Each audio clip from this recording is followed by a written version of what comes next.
গুরুদেবের কৃপা প্রাপ্তির জন্য আমাদের কি করতে হবে? দীন দয়াময় করুণা নিদান ভাব বিন্দুতেই রাখো পরাণ। নিষ্কপট চিত্তে গুরুপাদ পদ্মের এই রতি পাওয়ার জন্য কান্না করতে হবে। ভাববিন্দু রতিবিন্দু লাভের জন্য আকুল প্রাণে প্রার্থনা করতে হবে। বিন্দু লাগে রোত অনুক্ষণ, অনুক্ষণ বলছেন অনুক্ষণ প্রার্থনা করতে হবে অশ্রু জলে। যারা কৃপা লাভের জন্য গোপনে গোপনে প্রচুর অশ্রু বিসর্জন করতে পারে তারা ভাববিন্দু লাভে। তাহলে গুরুদেবের সঙ্গে ভাব বা রতি, গুরু বা শ্রীগুরু চরণের রতি এই যে উত্তম গতি। এই রতি বা ভাববিন্দু লাভের জন্য আমাদের অশ্রু বিসর্জন ছাড়া অন্য কোনো রাস্তা নাই। প্রভু কৃপা লাগি ব্যাকুল অন্তরে সদা কাঁদে সঙ্গপনে, করুণা না হলে কাঁদিয়া কাঁদিয়া প্রাণ না রাখিব আর। কৃপা লাভের জন্য কানাই কান্নাই ভজন, এটা নির্মল চিত্ত না হওয়া পর্যন্ত এই কান্না আসবে না।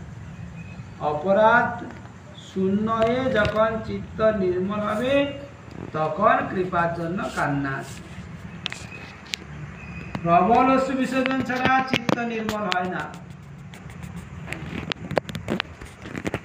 নির্মল চিত্ত করার জন্য কান্না দরকার, অপরাধ মুক্ত হওয়ার জন্য কান্না দরকার, আবার সেবা পাওয়ার জন্য কান্না দরকার। কান্নাটাই এই রাজ্যের প্রথম এবং শেষ।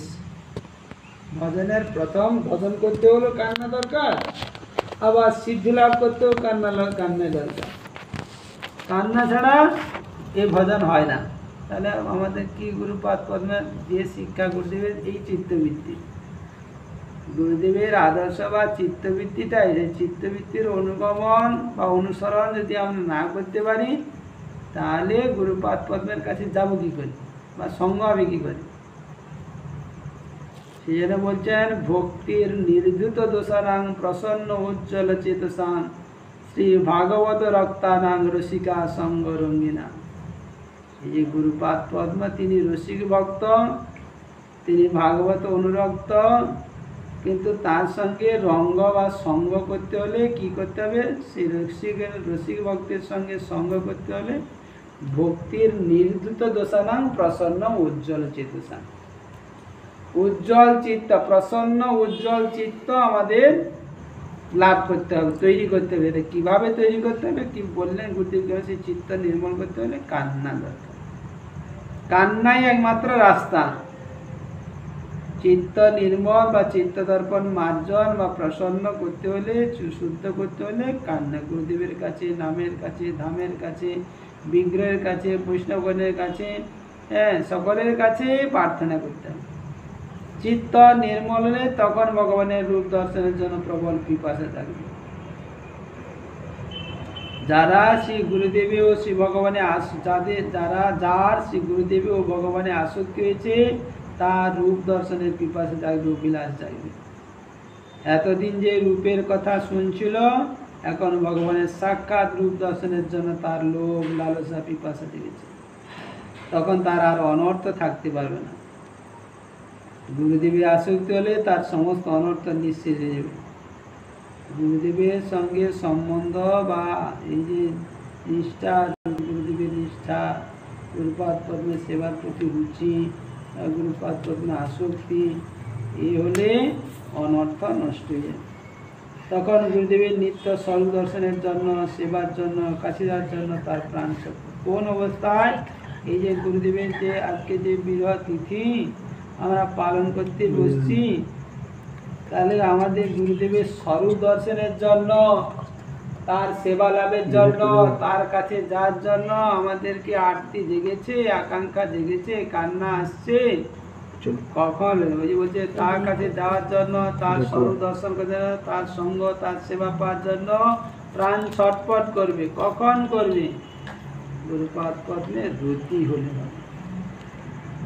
শ্রী গুরু চরণের রতি হলে এই ভাবটা হইতে হবে। তখন ঈষৎ বিকশী পুনঃ দেখায় নিজ রূপগুণ চিত্ত হৃদয় কৃষ্ণ। তখনই গুরুদেবের রূপ সঙ্গে সঙ্গে নামের রূপ, গুরুদেবের স্বরূপ দর্শন, নামের স্বরূপ বা বিগ্রহের স্বরূপ দর্শন, নিজের স্বরূপ দর্শন, এই স্বরূপ দর্শন সেই ভূমিকায় বসে। তখন চিত্ত মন প্রাণ হরণ করে কৃষ্ণ পাশে নিয়ে নেয়। পূর্ণ বিকশিত হইয়া ব্রজে মরে যায় লইয়া দেখায় মরে স্বর্গবিলাস। গুরুদেবের কাছে কিভাবে যেতে হবে গুরুদেব সেই কথাটা আবার বলছেন। তার কাছে আমরা যেতে চাই কিনা এটা আমাদের দেখতে হবে। আমরা যেতে চাইলে তখন এইভাবে ভজন করতে হবে। সে তার গুরুদেবের নিত্য স্বরূপ, ভগবান নিত্য স্বরূপ, নিজের নিত্য স্বরূপ এবং তাদের সঙ্গে নিজের সেবা বিলাস সে সঙ্গে সঙ্গে দেখতে পাবে। নিজের স্বরূপও দেখতে পাবে, গুরুদেবের স্বরূপ দেখতে পাবে, নামের স্বরূপ দেখতে পাবে, সেবার স্বরূপ, সব স্বরূপ দেখতে পাবে। এ নাম এই বিরহ তিথি এইটা পালন। বিরহ মানে এই কান্না, এই কান্নাতে পাওয়া যায়, বিনা কান্নায় পাওয়া যাবে না। বলতে আরে যে বলছেন হ্যাঁ কান্না হইতে আমরা শ্রবণ করেছি, কান্না ছাড়া কে পেয়েছে? কেউ পায়নি। যারা পেয়েছে বা যারা সিদ্ধি লাভ করেছে, কৃষ্ণ দর্শন হোক, সেবা সিদ্ধি লাভ হোক, যা কিছু অপ্রকৃত বস্তু যারা পেয়েছে তারা কান্নার দ্বারাই পেয়েছে, অন্য কোনো উপায়ে কেউ লাভ করতে পারে। বা চিত্ত দর্পণ মার্জন, যে চিত্ত নির্মল হবে সেটা কান্নার দ্বারা। আমরা কান্না করতে পারি না বলে আমাদের চিত্ত এখন সেই প্রাস্তার পাথরের মতো হয়ে আছে, কোনো কিছু নেই, বিকার নেই কিছু। তবে অসমসারম বলি, এই মুখে বলছি কিন্তু অন্তরে কিছু যেই কিছু যেই দিকে সেই ছিল। এর প্রথম এই যে কান্না আসবে তার প্রথম হচ্ছে দৈন্য। কান্নার প্রথম হচ্ছে দৈন্য। দৈন্য না হলে কান্না চিত্ত দর্পণ শুদ্ধ হয় না, কান্নাতে পরে আসবে। আজ হরিবাসর তিথি, শুদ্ধ বৈষ্ণব কি করে হওয়া যায় তাই আলোচ্য বিষয়।